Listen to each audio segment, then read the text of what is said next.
제가 지난 주일 난 예배 때 언제까지든지 계속해야 할 일에 대해서 말씀드렸습니다. 코로나 때에도 전쟁이 일어나도 파산을 당해도 병들어도 그리고 우리가 죽기까지 언제까지든지 계속해야 될 일 세 가지 말씀드렸습니다. 생각나시죠? 첫 번째가 뭡니까? 기도하라는 겁니다. 오늘은 누가복음 18장에 있는 말씀을 통해서 첫 번째 그 기도에 대해서 더 세밀하게 말씀을 드리려고 합니다. 제목을 기도하는 믿음을 소유하셨습니까? 라고 제가 정했습니다.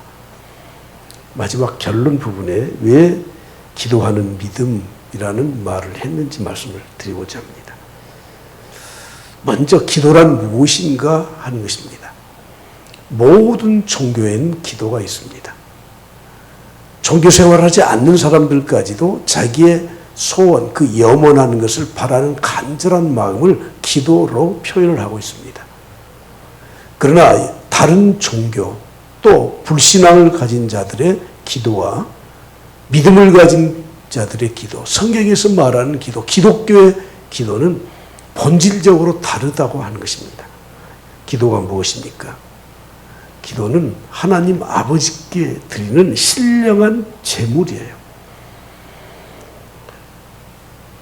구약 성경에 하나님께 나오는 자들은 절대 공수로 빈손으로 나오지 말라는 거예요. 제물을 가지고 나오라고 말씀합니다. 그 제물은 양을 잡든지 아니면 소제물로 드리는 곡식을 드리든지 빈손으로 나오면 안 된다는 거예요. 그런데 기도가 제물이라는 것이 무엇을 의미하는 겁니까? 신약시대에는 그런 짐승의 피로 제사를 드리지 않고 예수 그리스도 피공로를 의지해서 나오기 때문에 우리가 하나님 앞에 드리는 제물은 영과 진리로 드리는 예수 그리스도의 그 은혜를 힘입는 제물을 가지고 와야 돼요. 그 제물 가운데 핵심이 뭐냐면 기도의 제물이라고 하는 것입니다. 그러므로 기도는 하나님 아버지께 올려드리는 제물입니다. 주님은 우리에게 이렇게 기도하라 하시면서 기도를 가르쳐 주셨는데 마태복음 6장 9절 말씀에 이렇게 말씀하죠. 그러므로 너희는 이렇게 기도하라. 다 같이 시작. 하늘에 계신 우리 아버지여. 분명히 기도의 대상자, 호칭에 대해서 말씀하고 있습니다. 이방인들의 기도는, 타 종교의 기도는 그 대상자가 불분명해요. 그러나 성경에서 가르쳐 주신 기도, 기독교의 기도는 대상자가 분명합니다.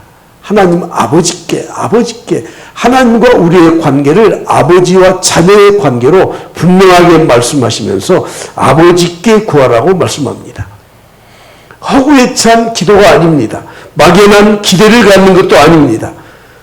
존재하시는 하나님, 전능하신 하나님 앞에 우리가 완전히 신뢰를 근거로 드리는 것이 기도라고 말씀하고 있습니다. 히브리서 6장에 11장 6절에 말씀하죠. 믿음이 없이는 하나님을 기쁘시게 할 수 없다. 그러면서 하나님께 나아가는 자는 세 가지를 꼭 확신하면서 기도해라. 첫째가 무엇입니까? 반드시 그가 계신 것을 믿어야 돼요. 하나님이 존재하시는 것, 지금도 살아계신 하나님, 전능하신 하나님, 그 하나님을 믿어야 된다. 두 번째는 자기를 찾는 자들에게 하나님을 찾아라 그 말이에요. 하나님께 나아가는 자는 그런 확신 있는 하나님의 존재를 믿고 하나님을 찾아라는 거예요. 그 찾는다는 게 무엇입니까? 예배하는 것이고 기도하는 것을 말하는 겁니다. 그리고 그 하나님을 찾는 자들에게는 상을 주신다는 거예요. 기도하는 자에게 응답해 주시는 줄 믿습니다. 이 세 가지를 확실히 믿어라. 그래야 올바른 믿음이다. 하나님을 기쁘시게 할 수 있다고 말씀하고 있습니다. 믿어야 할지니라 하는 이 말씀은 우리가 그런 믿음을 가져야 된다는 말씀이고, 그리고 우리는 믿음을 가졌다면 당연히 그렇게 된다는 당위의 말씀이라고 하는 것입니다. 기도가 무엇입니까? 하나님 아버지께 드리는 신령한 제물이에요. 그러므로 우리는 하나님 앞에 나아가면서 확신을 가지고 나아가야 됩니다. 그런데 그런 확신을 가진 사람들의 특징이 무엇이냐면 하나님과의 밀접한, 긴밀한, 친밀한 관계를 형성하고 있다고 하는 거예요. 그러므로 우리가 하나님과의 관계에서 필수적인 요건은 기도라고 하는 것입니다. 여러분, 세상 사람들이 하나님과 아무런 관계가 없는 사람이 이런저런 기도를 하고 예수의 이름을 혹시 그들이 의지해서 기도할지라도 하나님께서 그들에게 올바르게 응답을 해주실 기도에 응답을 해주실 것입니까? 그렇지 않을 것입니다. 기도는 하나님과의 친밀한 관계를 형성할 수 있고 친밀한 관계를 가진 사람만이 하나님 앞에 올바로 기도할 수 있는 것입니다. 그러므로 내가 하나님의 자녀가 되었다고 하면 무조건 기도하는 겁니다. 우리가 어린 자녀를 출산하게 되면 태어날 때부터 그 집의 부모와 자녀의 관계를 형성하고 있지 않습니까? 그러면 그 아이가 부모에게 무엇인가 요구를 해도 부모는 거절하지 않습니다. 그런데 그 젖먹이 아기가 부모에게 요구하면서 무슨 논리적으로 체계적으로 요구합니까? 그 아이들이 요구하는 유일한 수단과 방법은 우는 겁니다. 그 아이가 울게 되면 부모는 왜 그러지? 배가 고파서 그러나? 젖도 먹이고 기저귀를 갈아줘야 되는데 그러나? 들춰보기도 하고 혹시 아파서 그러나? 하고 그 아이의 건강 상태를 체크해 보지 않습니까? 우리가 진정으로 하나님을 아버지라고 고백하고 믿음을 가지고 하나님의 자녀가 되었다고 하면 생득적으로 우리는 근본적으로 하나님의 자녀이기 때문에 마땅히 기도할 수밖에 없어요. 기도의 순서를 알지 못해도 어떻게 기도할 줄을 알지 못해도 기도의 방법을 알지 못해도 하나님 앞에 부르짖으면서 기도하는 것이 하나님의 자녀의 본분이라고 하는 것입니다. 그런데 여러분, 우리들이 기도 생활을 시작한 이후에 우리는 이 기도는 영적 싸움이기 때문에 때로는 지쳐요. 힘들어해요. 영적 노동입니다, 기도는. 주님도 십자가를 앞에 놓고 겟세마네 동산에 가서 기도하실 때 영적인 노동을 하신 겁니다. 그래서 땀이 피가 되어 흐르듯이 주님은 충노동을 하면서 하나님 앞에 기도하시지 않았습니까? 우리가 기도를 하기 시작하면 이 기도라고 하는 건 영적인 중노동이기 때문에 때로는 피곤하고 지치게 되는 겁니다. 그래서 기도를 중단하기도 합니다. 그러나 여러분, 기도는 영적 호흡, 내가 살아있는 하나님과의 관계를 유지하는 것이기 때문에 어떻게 해서든지 우리는 기도해야 되는 거예요. 심장이 정지가 되면, 호흡이 그치게 되면 심폐소생술을 하잖아요. 그래서 심장을 눌러서 피를 어떻게든지 흐르게 하고, 그리고 숨을 그치게 되면 인공호흡을 해요. 그리고 산소호흡기를 꽂아요. 그래서 어떻게든지 그 생명이 유지하도록 하는 거예요. 여러분, 기도는 우리 믿는 사람들이 하나님을 아버지로 부르는 이 하나님의 자녀인 성도들이 우리의 생명을 유지하는 끈과 같은 것입니다. 그러므로 내가 영적 노동에 지쳐서 기도할 수 없을 때 우리는 어떤 방법을 통해서도 기도하기를 힘써야 되는 겁니다. 서로 기도하기를 격려해주고 기도하라고 다그치기도 하고 기도 시간에 나오라고 하기도 하고 기도해야 될 것을 그들에게 종용하면서 심폐소생술을 하듯이 인공호흡을 하듯이 산소호흡기를 내서 어떻게든지 숨이 멈추지 않도록 하기 위해서 우리는 영적 호흡인 기도를 계속해야 합니다. 특히 우리가 기도를 하면 기도의 제목이 정리되면서 하나님 앞에 기도합니다.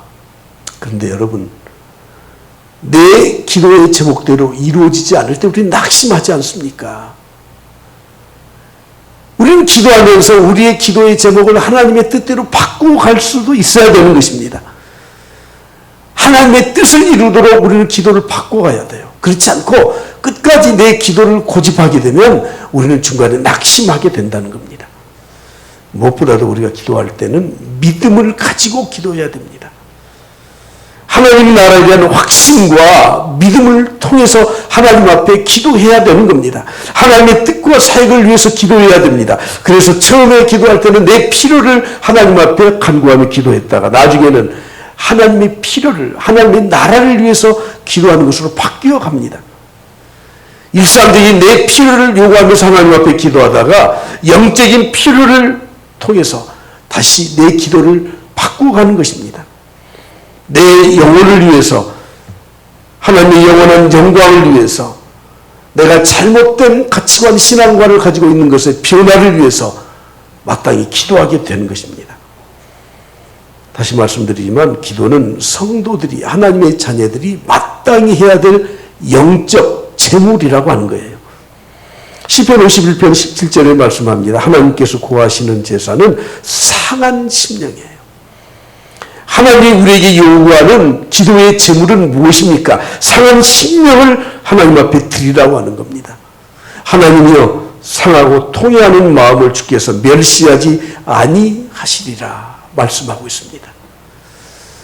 우리 장로교의 신앙 고백의 터전이 되는 것은 웨스트민스터 신앙 고백서에 나와 있는 대요리문답, 소요리문답입니다.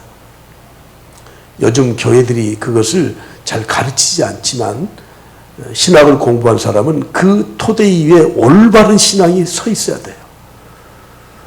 그 대소요리 문답 가운데 이런 문답이 있습니다. 기도는 무엇인가? 기도는 무엇입니까? 그리스도의 이름을 의지해야 돼요. 기도는 예수 그리스도의 이름을 의지해요. 첫 번째 예수 그리스도의 이름을 의지하고, 두 번째는 우리의 죄를 고백하는 것입니다. 세 번째는 하나님이 우리에게 주신 그 은혜와 자비에 감사하는 것입니다. 마지막 네 번째가 그분의 하나님의 뜻에 맞는 우리의 소원을 드리는 것이라는 거예요. 그런데 마지막 문장이 이렇게 되어 있습니다. 이 모든 네 가지를 드리는 제물이다, 제물이에요. 기도는 하나님 앞에 드리는 제물입니다. 사랑하는 성도 여러분, 오늘 그러므로 우리는 하나님 앞에 빈손 들고 나오면 안 되는데 이런 기도의 제물들을 준비해서 나오는 거예요. 오늘 내가 교회에 가면, 예배를 드리면 이런 제목을 가지고 제물로 바쳐드리겠다 하는 제물이 있어야 되는 겁니다. 그러면 어떻게 기도해야 되는가? 예수 그리스도의 이름을 의지해서 기도하는 것입니다. 하나님과 우리 인간 사이에는 죄의 담이 있어서 가로막혀서 교통할 수가 없습니다. 그래서 우리 주님이 하나님과 우리의 사이를 중보해줘요. 중간에 다리 역할을 해줘요. 그래서 예수 그리스도의 이름을 의지하고 예수 그리스도의 십자가의 은혜를 의지하고 유일한 중보자인 예수 그리스도의 이름으로 기도하는 것입니다. 우리가 기도할 때 맨 마지막 기도의 마무리를 어떻게 합니까? 예수님의 이름으로 기도드립니다. 여러분, 그런데 정말 예수님의 이름으로 기도드립니까?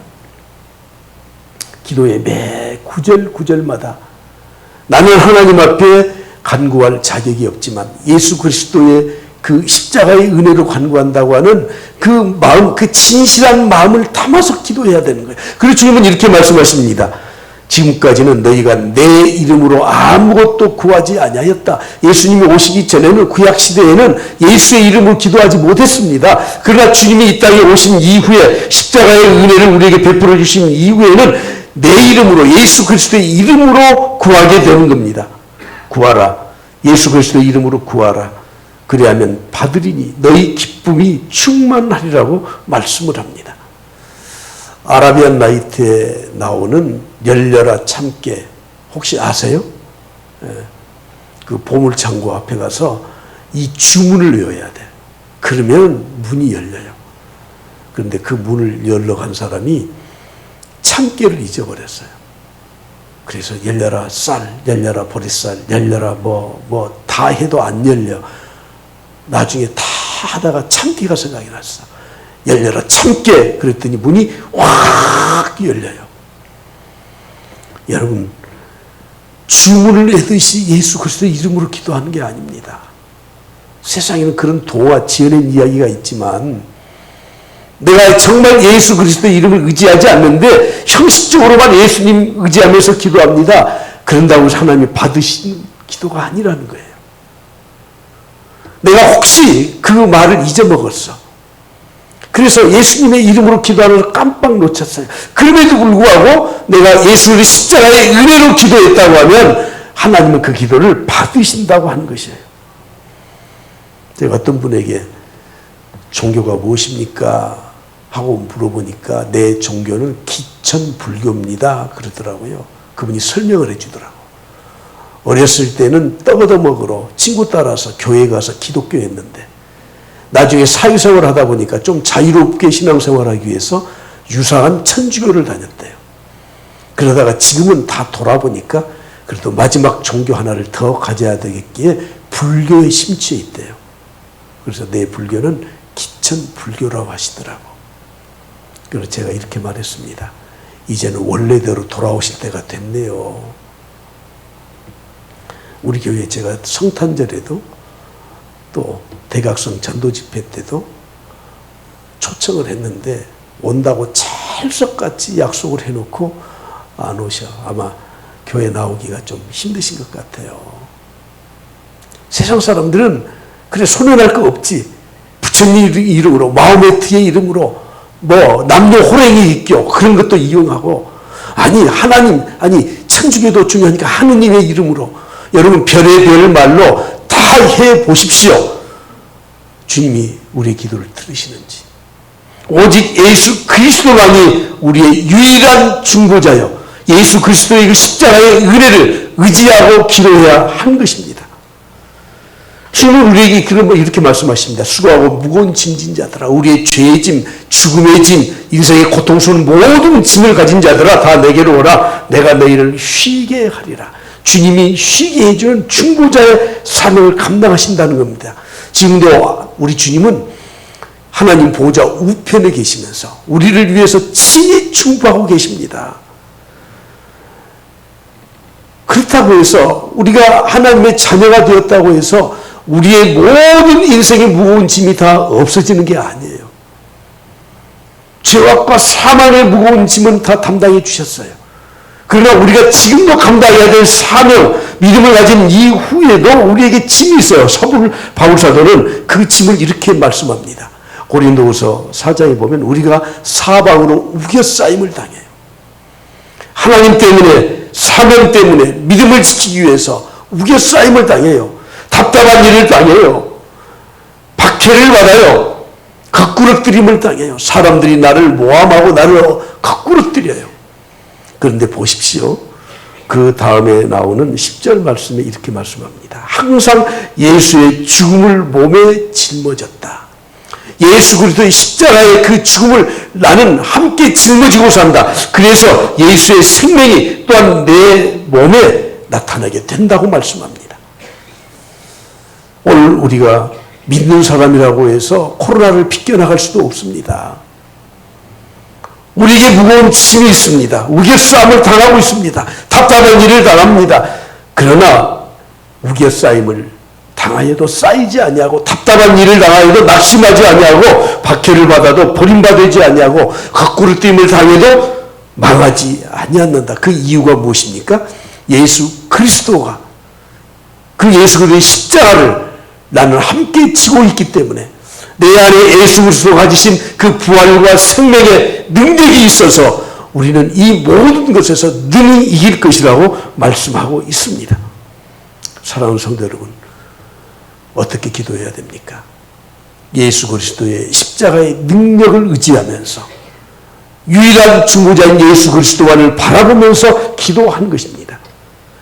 그러므로 성경에 기록된 수많은 신앙의 인물들을 보십시오. 야곱은 감사한 자예요. 그가 하나님을 믿는다고 하는데도 제단을 쌓는데도 불구하고 아직도 세상적인 방법으로 살아갑니다. 형을 속입니다. 아버지까지 속입니다. 그러나 그 마음의 중심에는 하나님이 계셨어요.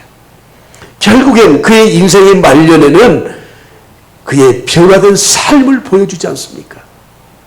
여러분, 내가 지금까지 신앙생활 하면서도 변화되지 않는 부분들이 혹시 있을지 모르지만 실망하지 마십시오. 마지막까지 십자가를 붙들고 살아가십시오. 그러면 내 인격도 삶도 변화되는 놀라운 역사가 있게 되는 줄 믿습니다. 한나처럼 가정에 고통스러운 짐을 지고 있는 사람이 누가 있겠습니까? 그러나 그는 하나님의 제일에 나왔습니다. 주의 장막에 나와서 통곡하면서 하나님 앞에 부르짖었습니다. 하나님께서 그의 기도를 들어주셨던 것입니다. 히스기야 왕도 마찬가지입니다. 가장 중요한 때에 그가 죽을 병에 걸렸습니다. 사형 선고를 받았습니다. 히스기야는 사람들을 의탁하지 않았습니다. 벽을 바라보면서 하나님만 바라보면서 금식하며 하나님 앞에 간구했습니다. 하나님은 응답해 주셨습니다. 그의 생명을 연장시켜 주신 줄 믿습니다.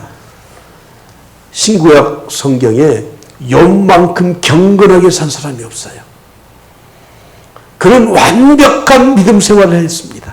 그러나 갑자기 이유 모를 시련이 닥쳐왔습니다.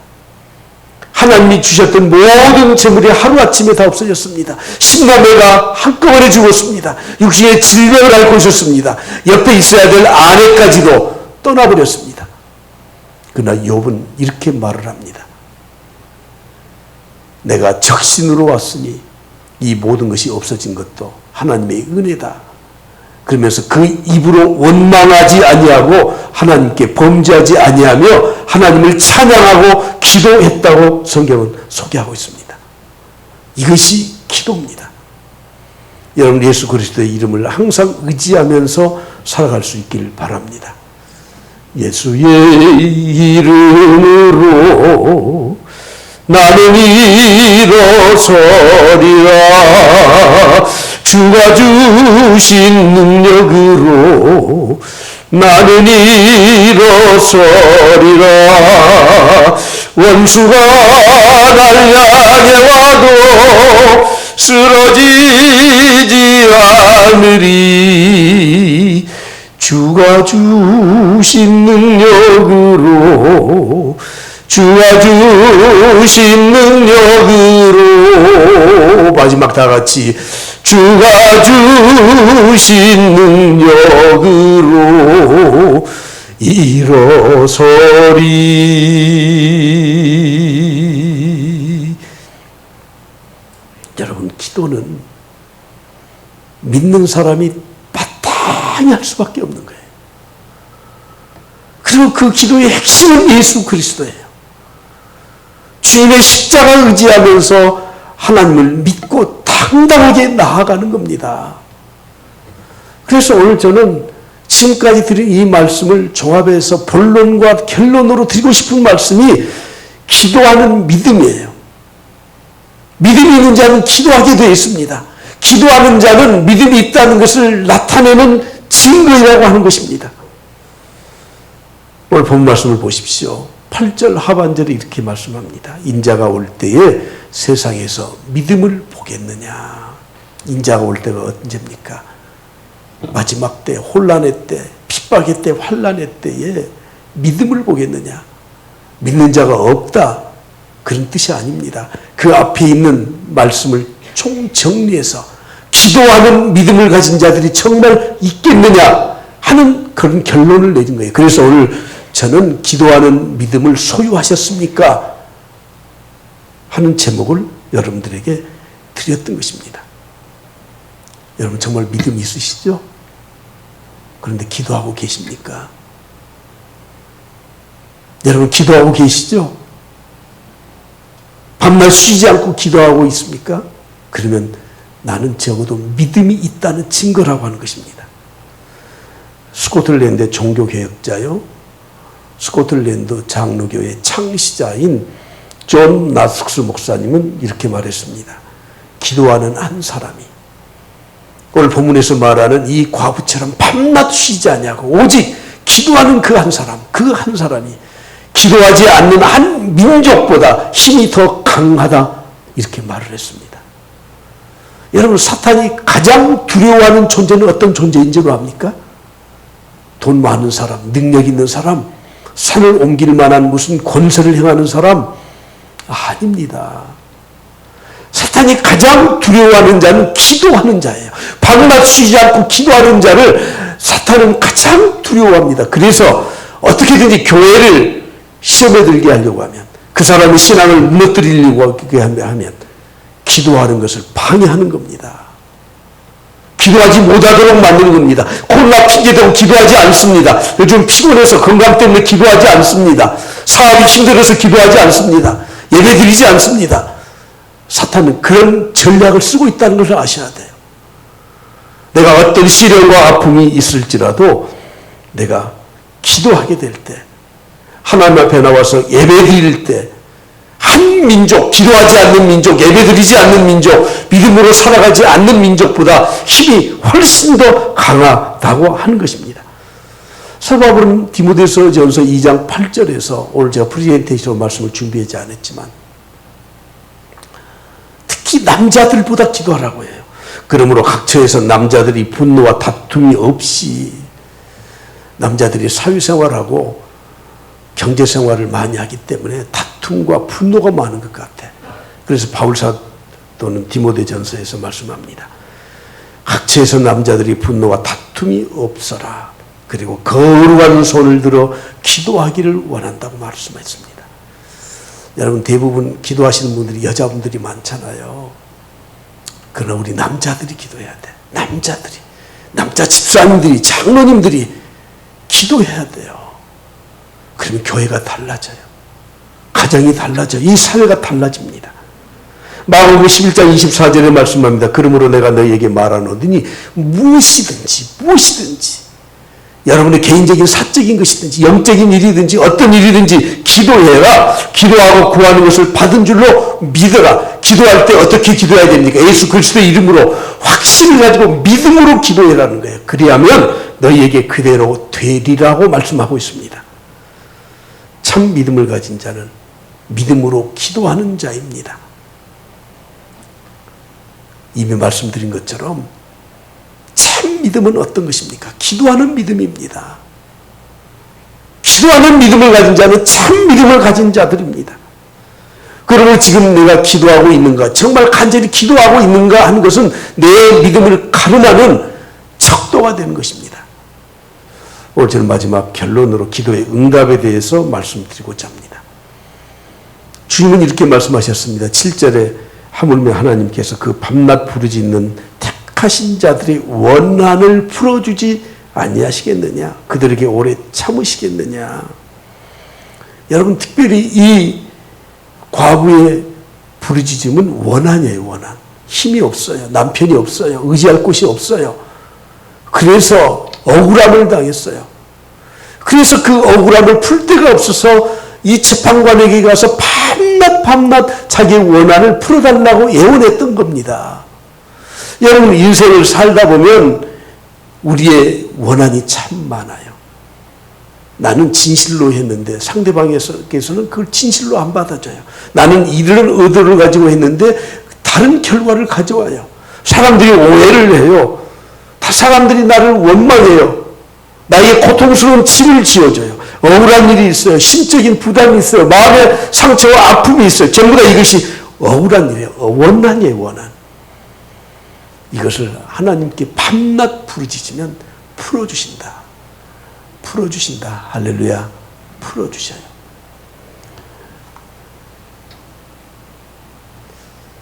어렸을 때 옛날에는 손바느질을 많이 했지 않습니까? 그때 실을 잘 관리 못하면 실타래가 다 흐트러져 버려. 그러면 실타래 그 엉켜 있는 것을 풀어내야 되지 않습니까? 어떤 사람은 어떻게 용하게 잘해서 꿰고 메고서 딱 풀어내더라고요. 근데 저는 그 잘 못 풀겠어요. 그래서 안 풀어지면 어떻게 하는 줄 아세요? 그냥 가위로 잘라버려요. 그냥. 여러분들이 마음의 심적 고통과 억울한 것과 원통한 것과 후회스러운 것과 힘든 것들 무엇으로 풀려고 합니까? 무엇으로 풀려고 합니까? 하나님은 우리에게 말씀하셔요. 너희들에게 원한이 있느냐? 내가 풀어줘. 내가 풀어줘. 밤낮 쉬지 말고 기도해. 그러면 내가 풀어줘. 동화작가 정채봉이라는 분이 이런 이야기를 썼습니다. 마귀들이 사람들의 영혼을 낚기 위해서 영혼 낚시질을 했대요. 그래서 마귀 대장이 제일 많이 낚아온 사람에게 상을 준다고 했대요. 그런데 어떤 이 마귀는 낚싯줄을 던지자마자 사람들이 그걸 물고 나와요. 그래서 챔피언이 됐어. 상급을 받았어요. 마귀 대장이 물었대요. 너는 도대체 무슨 미끼를 넣었길래 그렇게 많이 낚았니? 그랬더니 이 마귀가 이렇게 말을 했대요. 제가 사용한 미끼는요, 포기라는 미끼예요. 포기. 그래, 코로나 때문에 포기해. 그러니까 덥석 물들래. 요즘 너 힘들지? 포기해. 덥석 물들래요. 아, 요즘 건강도 안 좋은데 왜 기도해? 덥석 물들어요. 그래서 그냥 포기라는 미끼를 그냥 달아서 내리기만 하면 그냥 사람들이 다 그냥 그 영혼의 낚시에 다 물려서 오더라는 거예요. 여러분, 밤낮 부르짖는다는 것은 포기하지 않는다는 것입니다. 밤낮 부르짖는다는 것은 그 길밖에 없기 때문에 절실한 마음으로 간구한다는 것입니다. 요즘 헝그리 정신이 다 없어졌다고 하지 않습니까? 헝그리 정신이 뭡니까? 배가 고파서 간절히 바라는 그런 열망을 말하는 것입니다.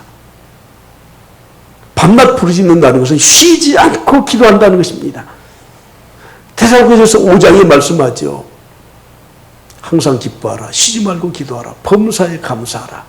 이는 그리스도 안에서 너희에게 향하신 하나님의 뜻이라는 거예요. 여러분, 기도하다 쉬는 것은 하나님의 뜻이 아니에요. 그건 계속 기도하는 것이 하나님의 뜻이에요. 모니카 여사는 자기 아들 어거스틴을 위해서 30년 동안을 쉬지 않고 기도해서 기도 응답을 받았습니다. 할렐루야. 밤낮 부르짖는 기도는 쉬지 않고 기도하는 것이고, 밤낮 부르짖는 기도는 진실하게 간절하게 기도하는 것입니다. 여러분, 간절함과 진실함은 일맥상통하는 거예요. 정말 하나님 앞에 밤낮 부르짖으면서 간절하게 진실하게 기도해 보셨습니까? 영국의 초등학교에 말썽꾸러기가 있었는데 돌을 넘어요. 맨날 아이들을 때려요. 사고를 쳐요. 그래서 그 학교에서 도저히 어찌할 수가 없어서 교장 선생님이 그의 부모를 불렀습니다. 그리고 어쩔 수 없이 자퇴를 하십시오. 우리 학교에서는 감당이 안 됩니다. 그것을 알았던 친구 하나가 교장실을 찾아갔습니다. 선생님, 제가 그 친구 책임집니다. 제가 보증합니다. 아니, 보증이라는 말이 뭔 말인지 알아? 너도 같이 퇴학당하는 거야? 압니다. 그래서 유예를 시켜줬대요. 그랬더니 그날부터 이 톰이라는 학생이 자기 친구를 데리고 날마다 기도를 해요. 손을 잡고 기도를 해요. 학교 끝나면 두 손 잡고 기도를 해요. 간절한 마음으로 둘이 무릎을 꿇고 기도를 해요. 어린아이지만 순수함으로 기도했더니 하나님이 들어주시고 그 아이가 변화됐어요. 그리고 이 두 아이가 아프리카 선교사로 파송을 받았습니다. 여러분, 내 자녀를 위해서 기도한다고 하지만 정말 간절하게 진실한 마음으로 하나님 앞에 벽을 향해서 기도하고 있느냐는 말이에요. 시편 145편 18절에 말씀합니다. 하나님께서는 자기에게 간구하는 모든 자, 곧 진실하게 간구하는 모든 자에게 가까이 해주셔요.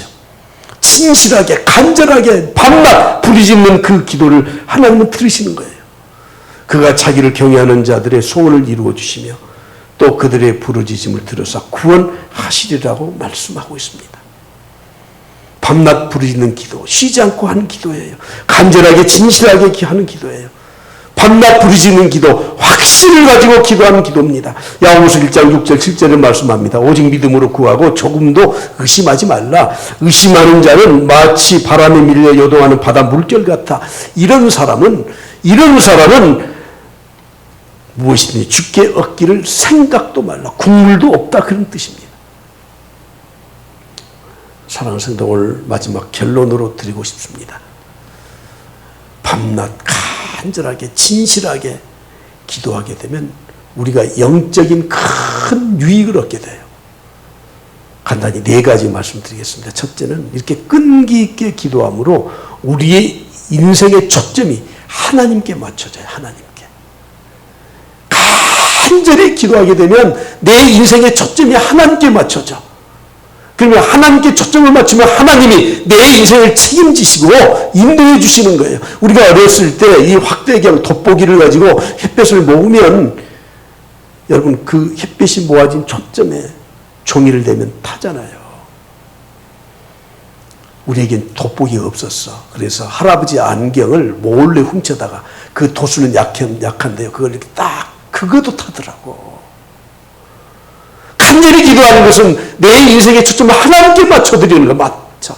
그러면 하나님이 그 인생의 초점이 맞춰지게 되면 놀라운 역사를 이루시는 분이십니다. 끈기 있게 부르짖는 기도를 하게 되면 진심으로 내가 바라는 것이 무엇인지를 나도 깨닫게 돼요. 기도 한번 해볼까? 그건 기도가 아니에요. 성경은 우리에게 말씀합니다. 인간은 어리석어서 무엇을 기도할지조차도 알지 못한다. 그러나 끈기 있게 기도하면 정말 내가 무엇을 원하는지 하나님이 지혜를 주시고 깨닫게 해주시고 영적 무지를 무너뜨려서 하나님의 뜻을 이루어 간 것입니다. 세 번째, 끈기 있게 기도할 때 하나님은 기도의 응답을 하나하나 준비해 주시고 이루어 주셔요. 물론 하나님이 다 준비해 주셨지만 내가 기도하기를 시작할 때 사람들도 모아주시고 환경도 바꿔주시고 내 나아갈 길을 열어 주시는 줄 믿습니다. 마지막 4번째는 끈기 있게 기도하게 되면 믿음의 크기, 믿음의 그릇, 믿음의 용량이 커지게 되는 겁니다. 여러분 나이가 들면 운동을 해야 되는 거 아시죠? 계속. 운동은 몇 가지 부류로 나누더라고요. 유연성을 키우는 운동이 있더라고요. 예? 요가 같은 거, 뭐 이런 것들은 유연성을 많이 키워주잖아요. 그러나 또 한 가지 근력을 키워야 돼. 근력을. 그래서 그냥 걷기만 하지 말고 좀 빨리 갔다 늦게 갔다 근력을 키워야 돼. 좀 약간 오르막길도 올라가면서 근력을 키워야 돼요. 근력을 키워놓지 않으면 넘어지면 바로 골절이 돼요. 근력을 키워놓으면 넘어져도 잘 안 다쳐요. 어떤 분은 옆에 가기가 참 두렵더라고. 옆에 가면 팔에 이 근육이에요. 헐크 같더라고. 와. 허벅지를 보면 그냥 여기에 근육이 탄탄하게 있더라고요. 여러분 우리가 신앙에 시험이 드는 이유가 뭔 줄 아십니까?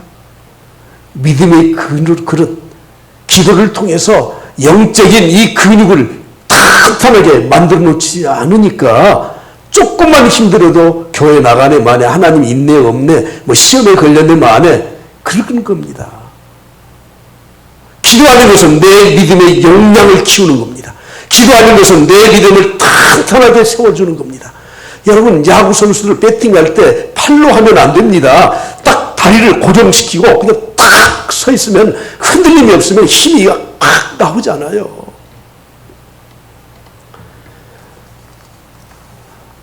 사랑하는 성도 여러분, 기도하는 믿음을 가지셨습니까? 인자가 올 때 믿음을 보겠느냐? 어떤 믿음입니까? 기도하는 믿음입니다. 간절히 기도하는 한 사람은 5천만 대한민국 국민보다 힘이 더 강합니다. 오늘 우리는 이런 믿음을 소유하고 기도해서 하나님의 역사를 이룰 수 있기를 그리스도의 이름으로 축복합니다.